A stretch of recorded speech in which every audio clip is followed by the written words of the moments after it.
Isn't it true that Mr. Tebow, Agent Tebow, excuse me, and FBI Supervisory Intelligence Analyst Brian Otan covered up derogatory information about Mr. Hunter Biden while working for the FBI?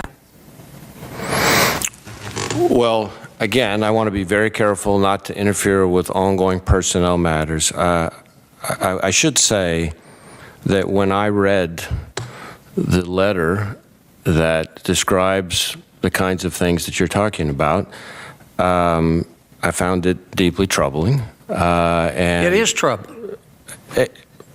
And it is totally... And it's not about their political beliefs. Right. It's not about their political beliefs.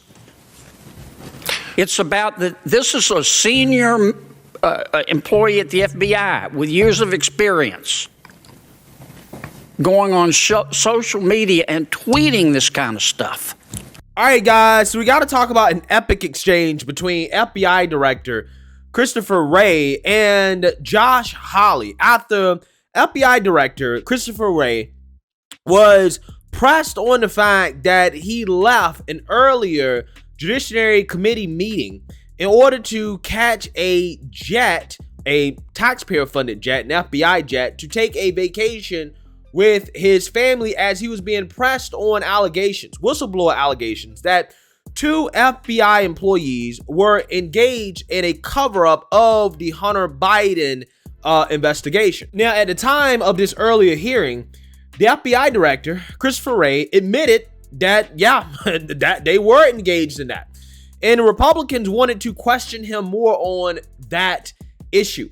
However, again, because of his business that he had to take care of, he had to leave the meeting early to avoid being pressed on the issue, despite the fact that Republicans were basically begging the guy to stay. They was like, no, you gotta stay, right? You're legally required to be here. But he left anyways, and Josh Hawley absolutely just exposes this man, right? I think Josh Hawley actually castrated this guy during this hearing. As again, he calls out the FBI director to his face on the fact that he lied about the nature of why he actually had to leave the previous hearing, and to instead go on a vacation with his family instead of doing business. Take a look. Director Wray, let me start with you if I could. I think the last time that I got to visit with you was back in August 4th of this year. You were at the Senate Judiciary Committee. You remember that, I assume. We had to cut that hearing short. We were supposed to do 2 rounds of questions. You said you had to be somewhere, so we cut it short. Republicans were not able to ask a second round as we had been informed we would. The press reported shortly thereafter that the reason that the hearing had to be cut short is because you were flying on a Gulfstream jet for a personal vacation in the Adirondacks. Please tell me that's not accurate.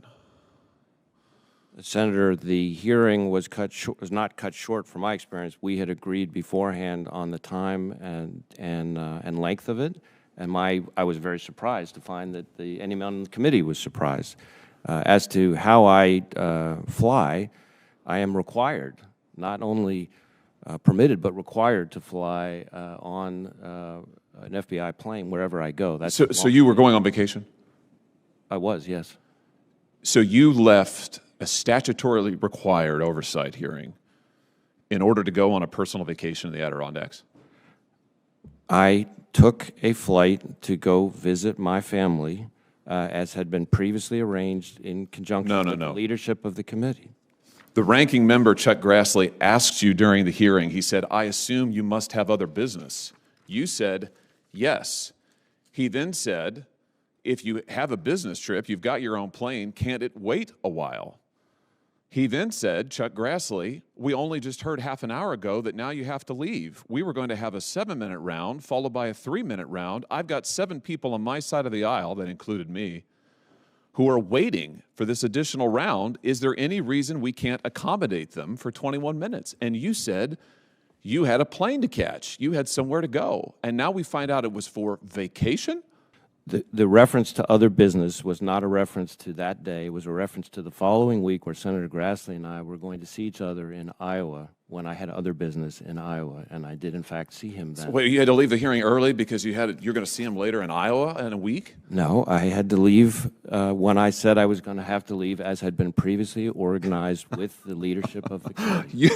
You left an oversight hearing before the Senate Judiciary Committee required by statute so you could vacation with your family. I find that absolutely unbelievable and frankly indefensible. Now, yeah, it is indefensible, especially considering the nature of the questions that were being asked at the time. He knew he was about to get pressed on the Hunter Biden thing. And because he's, again, probably a political operative at this point. Okay, obviously the FBI seems to be under complete Democrat Party control at this point. But yeah, he decided, hey, you know what? It's more important for me to go vacation with my family than to answer these questions about the fact that, I don't know, maybe the president of the United States, because of business dealings with his son, is being influenced by other countries, right? I'm just saying, all it took was 20 minutes, okay? It was literally, yo, we just want you to stay here for 20 more minutes. It's not like he had to go catch a commercial flight or anything like that. Dude was taking his own private jet, okay? A Gulfstream jet to go vacation with his family. He could have waited 20 minutes. He was like, nah, bro. I'm out, right? I'm leaving this. Peace, okay? Wow. Okay.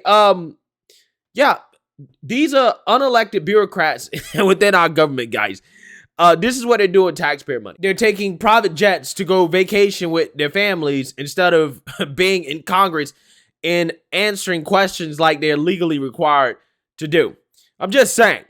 There was also another portion of this Senate Judiciary hearing where Josh Hawley kind of exposed the FBI and some of these sketchy activities that they have been participating in, mainly just kind of partisan hackery, right? Going after innocent people, going after nonviolent people in the name of fighting domestic terrorism, aka, again, being a political arm of the Democrat Party, the weaponized DOJ/FBI, Department of Justice.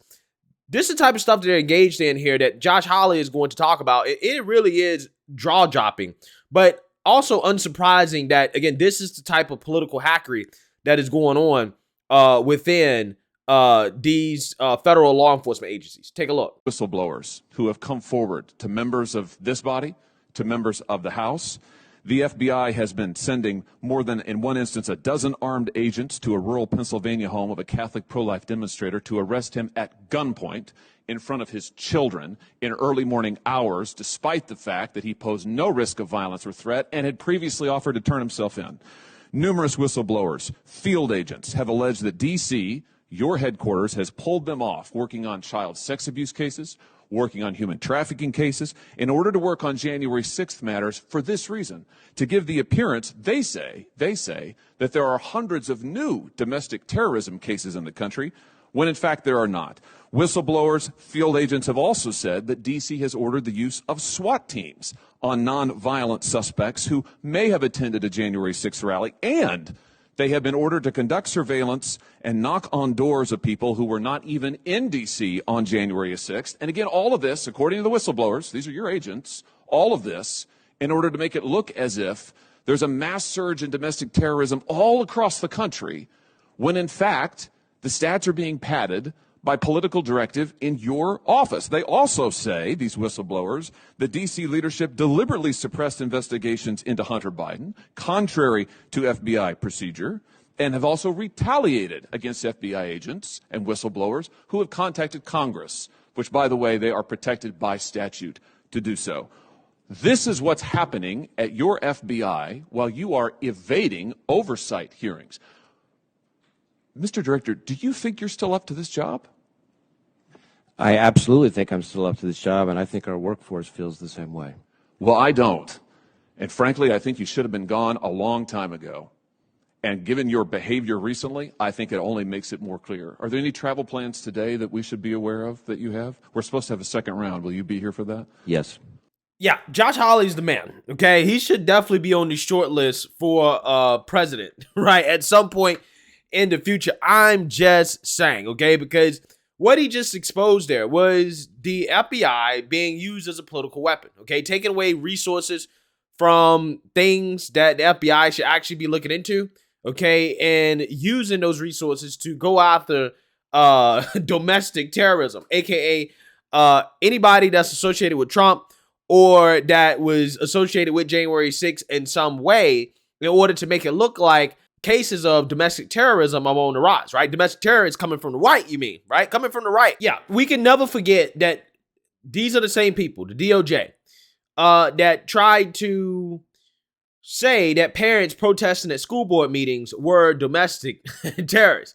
Okay, they're desperate to try to prove that so-called right-wing domestic terrorism is on the rise, that the GOP is causing that, and that the GOP is a party of domestic terrorism. This is what the Biden administration is trying to do. This is the goal of the Democrats. It's all political, right? This is why, again, I can't trust when certain things happen, right? I got to question the narrative. For example, what happened to Paul Pelosi? I got to question the narrative, right? The feds were responsible for writing a report that appears to be incorrect, right? According to local law enforcement about the nature of the interaction between police and Paul Pelosi when he opened up the door. Again, I'm just saying, this stuff is very strange. It's very strange. It seems to me that FBI has become a corrupt organization. I mean, they've always been corrupt, right? But they're more extremely corrupt now. They're politically partisan and corrupt. And it's funny because the left, in response to the right's criticism of the FBI, which again, the left, progressives, more specifically, they're supposed to be distrustful of these type of government institutions, right? They're supposed to be distrustful of this type of stuff. They say, well, I thought you guys backed the blue. I thought you backed the blue. You're supposed to back the blue. And I'm like, when people say back the blue, who in the world is thinking about backing the CIA or backing the FBI? That's not what we mean. What we mean by back the blue is backing local law enforcement, not federal law enforcement, but local law enforcement that is dealing with these thugs and criminals on the street every single day. We're not talking about backing the unelected bureaucrats in Washington, D.C., right? I don't think anybody on the right is very, very, very fond of those people for reasons like this, because they are political pawns. And I know that, some people probably going to say, well, this was Trump's pick, right? Trump picked this guy.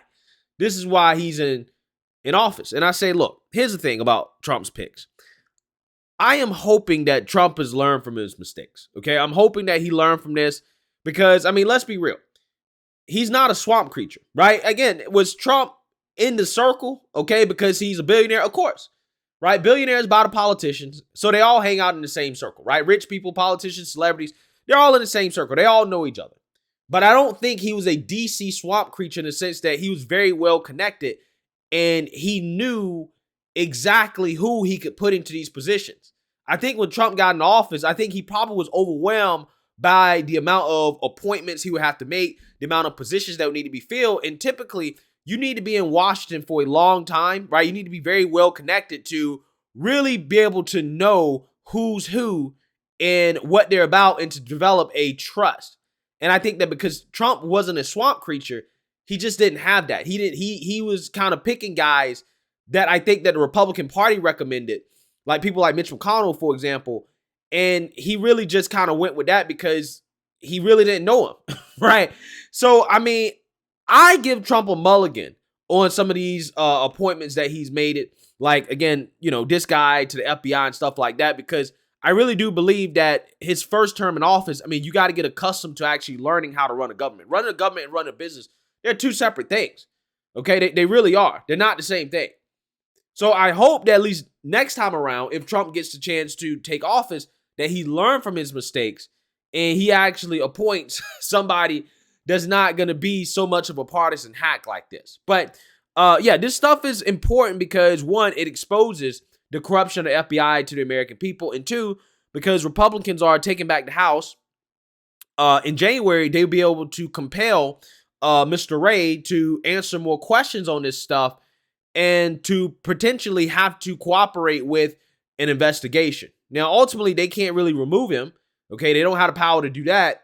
But at the very least, we're getting some transparency here, and we can expose all the corruption going on at the FBI and also with this Hunter Biden situation, in the sense that Joe Biden is connected and maybe he's influenced by foreign governments, which again is a worthwhile revelation that could who knows, affect the outcome of the 2024 election. Let me know what you guys think. Make sure you like, comment, and subscribe. Most importantly, share a Black conservative perspective. Peace.